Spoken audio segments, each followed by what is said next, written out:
D'abord, les personnes qui s'adressent à moi, souvent quand même, sont des personnes qui ont tenté pas mal de régimes, qui ont eu des résultats, mais on connaît la suite. On connaît la suite. Et donc, ces personnes, parce que bien conditionnées aussi par l'industrie des régimes, font l'erreur de croire que, en jouant sur le contenu de leur assiette, elles vont résoudre tout le problème. Ça, c'est l'erreur majeure, d'accord?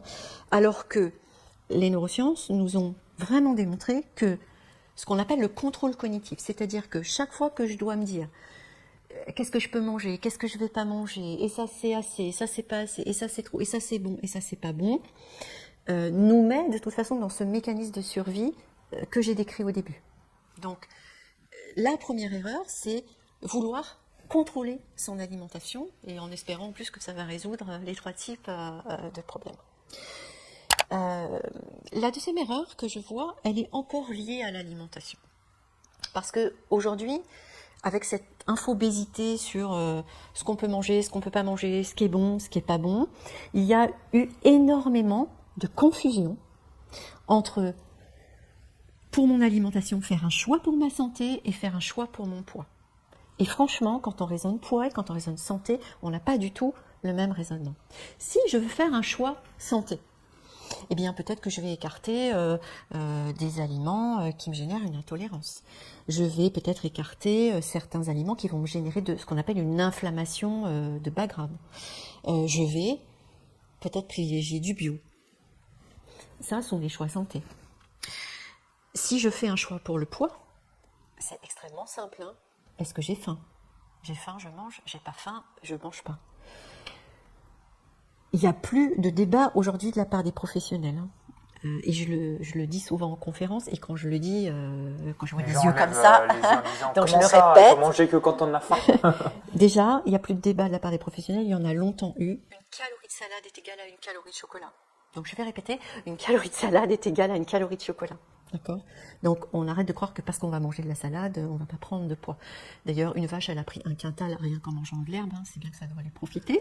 Les plus gros animaux de la planète sont des herbivores, ne sont pas des mangeurs de hamburgers ou de pizza. Donc il y a cette confusion qui est quasiment entre systématique. Valeur santé et calorique. Évidemment, pour votre santé, si vous mangez des pizzas, des hamburgers, la longévité, la vitalité que vous allez avoir au quotidien sera moindre que si vous mangez de la salade ou healthy, on est d'accord. Mais j'ai compris, sur le plan calorique pur, là, il n'y a aucune différence. Exactement.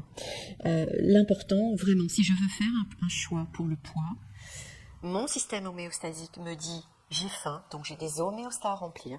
Je mange la juste quantité, parce que je suis connectée à mes ressentis. Je ne peux pas prendre de poids, je vais même en perdre. Donc on arrête cette confusion entre les choix santé et les choix pour le poids. Ça n'a rien à voir. Le seul choix pour le poids, c'est est-ce que j'ai faim. Ça, c'était, je dirais, la deuxième grande erreur. Et la troisième erreur, c'est ce fameux message que l'on s'envoie, je veux perdre du poids. La dynamique de perte. C'est impossible pour le cerveau. Le cerveau ne veut rien perdre. Exemple, tu perds tes clés. Qu'est-ce qui se passe? Tu n'as de cesse que de vouloir les retrouver. C'est ce que j'allais dire, on va les récupérer. Et si tu ne les retrouves pas, qu'est-ce que tu vas faire? On va pas se sentir bien. Et tu vas surtout aller chercher le double. Oui. Ok? Ça, c'est une bonne image par rapport au poids. Je veux perdre du poids. Dans cette dynamique de perte, quand je perds, de toute façon, je vais reprendre. L'erreur, c'est de focaliser sur la perte, alors que le cerveau ne veut rien perdre. La bonne façon de faire, c'est je veux revenir à mon poids de forme. Je veux m'alléger pour une histoire de bien-être, etc. Donc, c'est plutôt une logique de gain. Qu'est-ce que je gagne à faire ce que je vais faire? Et pas focaliser tout le temps sur « Ah, mais je perds pas mon poids, ah, mais je perds pas mon poids, ah, mais je perds pas mon poids. » De toute façon, dès que vous dites ça, c'est comme si ça vous disait « Ah, t'es folle toi, perdre !» Non, on perd rien. Donc, mécanisme encore de blocage induit par le cerveau dès qu'on a une logique de perte de quelque chose. C'est vrai pour le poids, mais c'est vrai.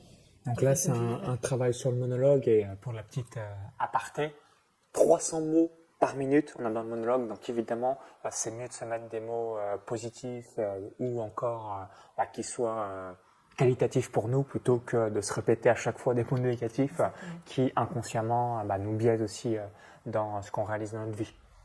Voilà les 3 erreurs que je rencontre le plus fréquemment.